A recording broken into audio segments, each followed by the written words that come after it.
Bienvenidos al programa Haciendo Familia, queridos amigos. Llegamos al Domingo de Ramos. El Señor entra y es aclamado. Ha hecho milagros, ha evangelizado, catequizado, habló en el idioma que lo entendían. Y es aclamado y entra entre palmas subido en un asno. Pero, sin embargo, el hombre, que es tan tibio a veces, va a perder esa oportunidad de Dios Padre y va a terminar nuestro Señor Jesucristo a los pocos días entregado y en una cruz. Domingo de Ramos comienza la Semana Santa. Para hablar de este tema hemos invitado a Monseñor Santiago Olivera, obispo castrense de la República Argentina. Bienvenido nuevamente, Monseñor. Muchas gracias. Nos está acompañando en este tiempo. Bueno, un privilegio, gracias tan importante para todos los cristianos. Por la invitación. A mí me conmueve mucho el Domingo de Ramos porque, como bien dijo usted recién, ese pueblo que lo aclama, que le hace vítores y con palmas y recibe al Hosana, ¿no?, al Hijo de Dios, después el mismo que lo pide que lo condenen, que lo crucifiquen, ¿no?, que lo aparten, que lo maten, y es terrible. A veces son situaciones en nuestro propio pueblo, ¿no? Es decir, alabamos a Dios, pero después nos molesta un poco lo que Jesús dice, lo que Jesús nos invita, entonces queremos sacarlo. Bueno, saquémoslo de nuestra vida, crucifícalo, y esto es una tarea también, así como hablábamos la otra vez del tema de la Cuaresma, que es un ejercicio espiritual, también en este tema aclamemos al Señor que viene en nombre de Dios, bendito el que viene en nombre de Dios, aclamémoslo, pero que las palmas y los víteros sea un corazón dispuesto a no condenarlo y a no crucificarlo, ¿no? A no prendernos en lo que hizo Pilato, lo que hizo Herodes, realmente a no dejarlo morir. Y también es un buen tema para no ser cómplice de tantas muertes de nuevos Cristos que nuestro mundo y nuestra cultura a veces sigue crucificando y sigue matando, ¿no? Exacto. Sí, es. A veces nosotros vemos la Semana Santa como un hecho histórico, ¿no?, que está en una película, que pasó hace 2000 años, que está ya lejos, y no nos adentramos en esa Semana Santa donde nosotros también, como usted bien dice, podemos ser grandes asesinos y grandes acusadores, y también levantar el dedo señalando y diciendo, mátenlo. ¿Cuándo? Cuando no me comprometo, cuando no me meto, cuando balconeo, como dice el Papa Francisco, sin introducirme en las cosas de mi pueblo, sin ayudar al que necesita, juzgando livianamente a cualquiera. Sin duda. No, y la clave de la Semana Santa, y por eso tenemos la alegría de actualizarla cada año, es para hacerla carne y para vivir como cristiano y para que Jesús sea parte de mi vida y me ayude a conducirme por sus enseñanzas, ¿no? Sí. Porque es verdad que a veces ser cristiano en serio como molesta en el sentido de que a Jesús lo quisieron sacar del medio, Jesús molestaba porque molestaba su enseñanza, porque molestaba su predicación, molestaba su modo de vivir, y bueno, tenemos que estar atentos en esto, porque también nosotros como cristianos a veces podemos molestar a los demás, ¿no? Porque somos defensores de la vida, desde la concepción hasta el final, y de toda vida, y de todas las vidas, ¿no? A mí me impresiona a veces cuando queremos hablar de recuerdos y pedimos apariciones y pedimos respeto a la vida, o de la mujer, o de los ancianos, que me parece muy bien. También tenemos que pedir de todas las vidas y desde la concepción, como digo, hasta el final. Y esto no tenemos que cansarnos de predicar. Y no lo digo desde una óptica religiosa, sino también científica, ¿no? Pero tenemos que que no nos moleste el hermano. Yo creo que estamos viviendo un tiempo en que quizás como nunca Argentina está pasando este tiempo en que la vida inocente, igual que la de Cristo, es sentenciada. Es terrible, eso es terrible. Por eso ojalá que el diálogo, que nuestros legisladores, estamos rezando mucho para que los ilumine, que seamos hombres y mujeres de palabra, que se respete la vida. Dios quiera que se respete la vida. O como decía Santa Teresa de Calcuta, que nos den esos niños para atenderlos y cuidarlos, ¿no? Hay tanta gente que espera ansiosamente un niño y es terrible. Pensar que el seno materno sea un lugar donde se mate. Esto Francisco lo decía ya cuando era cardenal Bergoglio, aquí con una crudeza pero admirable, ¿no? Es decir, abortar es asesinar. Esto decía Francisco, no es nuevo, claro. Lo decía clarísimo. O sea, Francisco tiene un lenguaje muy, muy clarito, ¿no? A mí siempre me impresiona, como cuando dice que nunca vio en un cortejo fúnebre un camión de mudanzas atrás. Exacto. Nadie va a llevar nada, digamos. Nada. Solo tenemos lo que dimos, en realidad, solo poseemos verdaderamente lo que ofrecimos. Este Francisco, digamos, este lenguaje que nos queda tan claro. Sí. Pero ojalá que defendamos la vida. Sí, y todos. Yo recuerdo en el Día del Niño por Nacer del 2012, él habló de cuidar la vida, lo mismo que dijo usted, desde que es chiquitita, que apenas puede verse en una ecografía hasta cuando es añeja en sabiduría. Sin porque duda. Él no le gustaba, ¿no es cierto?, que los abuelos fueran descartados en un lugar para que los cuiden otros, ¿no? El anciano también tiene que estar en su familia. Y la vida, cuidar la vida de la mamá y del bebé, de los dos. Totalmente. ¿No? Son dos vidas. Ninguna es eso es clarísimo, no es una, son dos. Y más cuando sos indefenso y no puedes hablar, ¿no? Exacto. Pero bueno, tenemos que rezar y comprometernos. Comprometernos. Seguimos con la Semana Santa, que tiene mucho que ver con la vida y la muerte. Pasamos el Domingo de Ramos y nos vamos adentrando en esa semana, ¿no?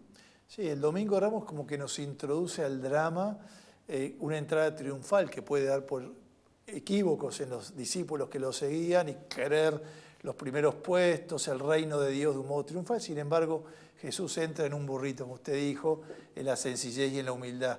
La salvación de Cristo es con la sencillez, no como esperaban quizás muchos del pueblo judío, con violencia, con autoridad. La autoridad de Jesús fue el servicio, la humildad, la sencillez. Entramos en esa semana en el drama, digamos, ¿no? De una muerte que con esa muerte es vencida la muerte, ¿no? Y ya, si recordamos que tanto amó Dios al mundo que envió a su Hijo para salvarnos ¿de qué? Para salvarnos de la muerte, porque Adán y Eva cuando desobedecieron, ¿qué es lo que pasó en el corazón de Adán y Eva? Esa ruptura de su relación con Dios, ¿no? Cuando Dios lo busca, lo podemos leer en el Génesis, ¿dónde estaban? ¿Dónde estaban? Oímos tus pasos en el camino, oímos tus pasos en el paraíso y nos escondimos, ¿no? Vimos, claro, se escondieron. El pecado te hace esconder, te hace ir a la oscuridad. Nos vimos desnudos, nos dio vergüenza. La mujer que me diste por compañera me dio, o sea, el enfrentamiento, la ruptura en el propio corazón, nuestra relación con Dios, la relación con los otros, ¿no? Cristo vence eso, vence la muerte. Tenemos la tristeza de la consecuencia de ese pecado, que la muerte será condición de todo hombre, pero sabemos que aquel que cree en mí, aunque muera, vivirá, ¿no? Vivirá y esta es la alegría de la Pascua. Es decir, Cristo murió y resucitó, y con su muerte y resurrección nos ganó la vida para siempre. Por eso Dios es un Dios de vivos, por eso sabemos que, como hay una canción que dice, solo se vive una vez. Podríamos entenderlo si sabemos que la vida, con la muerte sigue la vida más plena o la vida, aquellos que se apartaron de Dios, bueno, rezamos por ellos, pero la vida es la vida, ¿no? Y que con la muerte pasamos al abrazo del Padre a una vida en plenitud. Por eso Cristo murió y resucitó, porque Dios envió a su Hijo al mundo para salvarnos y salvarnos de la muerte eterna. Qué entrega, ¿no? Qué entrega que tendría que conmovernos. ¿Cómo nos ama Dios? Que envía a su propio Hijo a rescatarnos del pecado, a darlo en prenda por nuestros pecados, por nosotros que lo ofendimos, que lo degradamos y lo seguimos haciendo. Así es. Lo ofendemos cuando lo negamos, lo ofendemos cuando hacemos lo que nos parece, cuando lo encerramos en un cajón para que no nos moleste mucho, ¿no es cierto? Sin duda. Continuamos así. El amor de Dios es fundamental entenderlo así, ¿no? Y bueno, todo Jesús nos habla de este Dios que es amor, ¿no? Y un Dios que misericordia y ese tanto amó Dios al mundo, sin lugar a dudas, porque Adán y Eva debían cumplir el proyecto de Dios, debían ser criaturas y debían alabar al Creador. No pasó, pero no nos dejó librados de la suerte. Nos dijo, arréglense, ya le di la oportunidad. No, Dios nos envió a su Hijo para salvarnos y Él viene a desandar el camino y es, aquí estoy, oh Dios, para hacer tu voluntad, ¿no? Que se cumpla tu voluntad y no la mía. Saca de mí este cáliz. Verdadero Dios y verdadero hombre. Y como hombre tomó nuestra condición humana y nos rescató, ¿no? Yo a veces me pregunto, Monseñor, ¿cómo pudo un apóstol que vivió, mamó la sabiduría de Dios, de Jesucristo, traicionarlo de esa forma? ¿A qué punto llega la ambición? Que nosotros también la tenemos, ¿no? Sí, ese es el corazón del hombre, ¿no? La miseria del hombre. Nosotros confiamos en la misericordia y vaya a saber lo que pasó en el corazón de Judas, ¿no? Pero sin lugar a dudas hubo lo que es la ambición, como usted dice, la cerrazón, la ceguera, el tomar caminos equivocados, ¿no?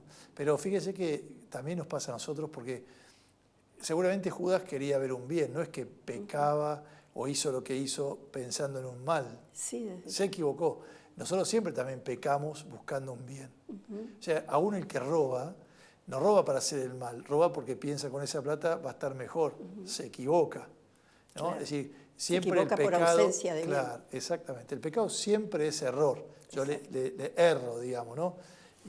Pero buscamos el bien, buscamos la felicidad, buscamos algo que nos supere. Cuando mentimos, un niñito cuando miente, que se le rompió algo y está mintiendo, ¿qué es lo que está mintiendo? Porque tiene miedo que no lo que le lo peguen, reten. que lo reten. Y entonces es que está buscando un bien, ¿no? Claro. Evitar eso. Y esto si vemos en nuestra vida, ¿no? Cuando hacemos alguna macana seria, cuando nos dejamos llevar por la concupiscencia, por tantas cosas de nuestro corazón enredado, pero después nos damos cuenta que da sabor amargo y ahí está el tiempo del arrepentimiento, de volver al Padre, de pedir perdón y de levantarnos, ¿no? Tantas veces caemos, el Señor nos invita, no hay medida, no hay tiempo, es decir, ¿cuántas veces podemos caer? Siempre tenemos que levantarnos. Eso es lo importante, no caer, sino levantarse. Así es, esa es la clave. Y última cena, ¿qué podemos La última cena decir? Es una maravilla de imagen, ¿no?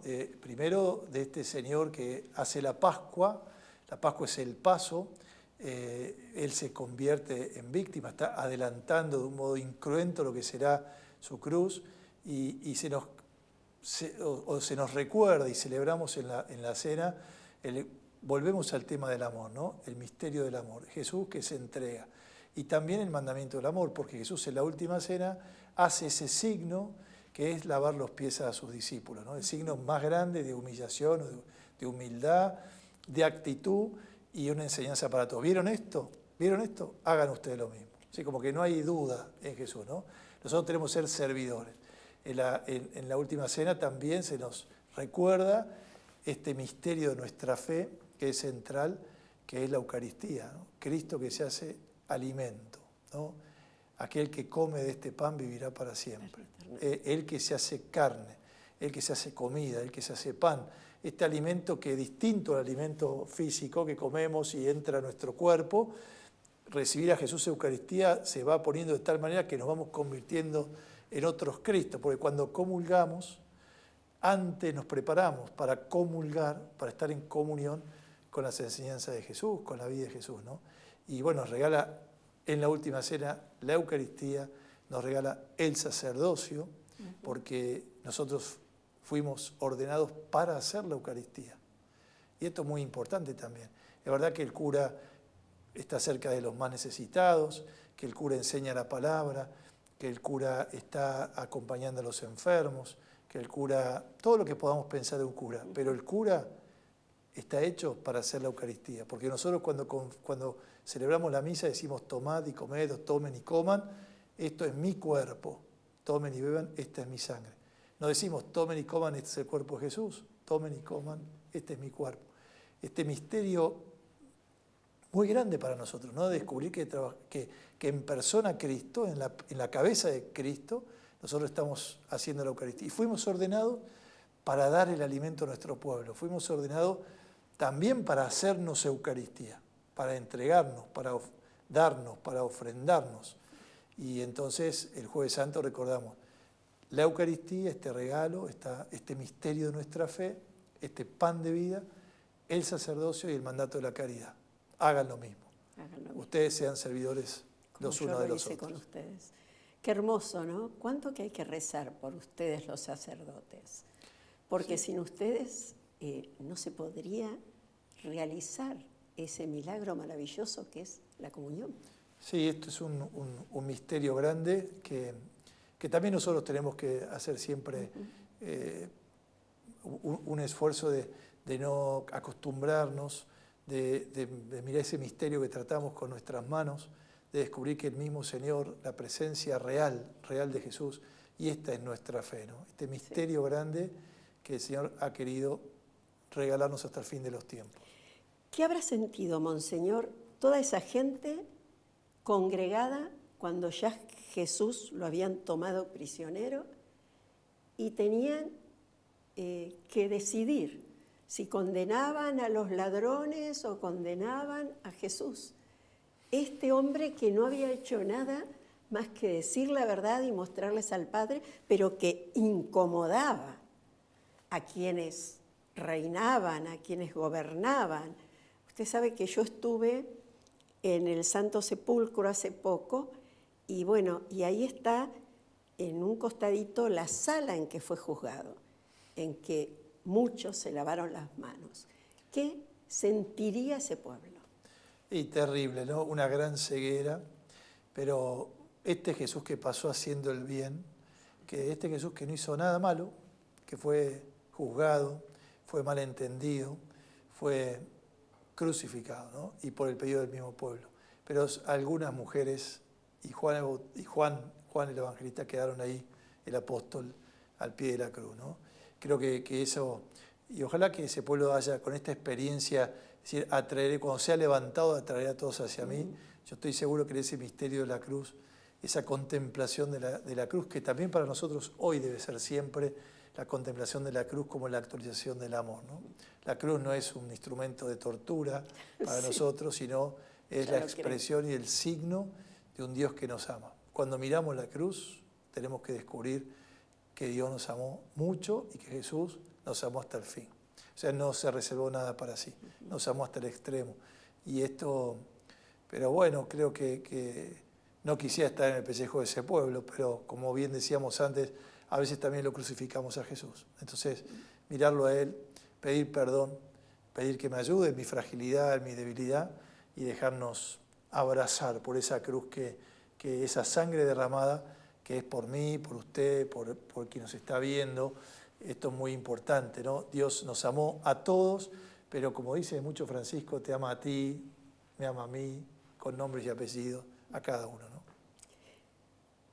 Y después de ese dolor, de esa noche oscura en que los apóstoles se sintieron perdidos y que María estuvo ahí firme a los pies de la cruz, y después que pasan unas horas, amanece y las mujeres van al sepulcro.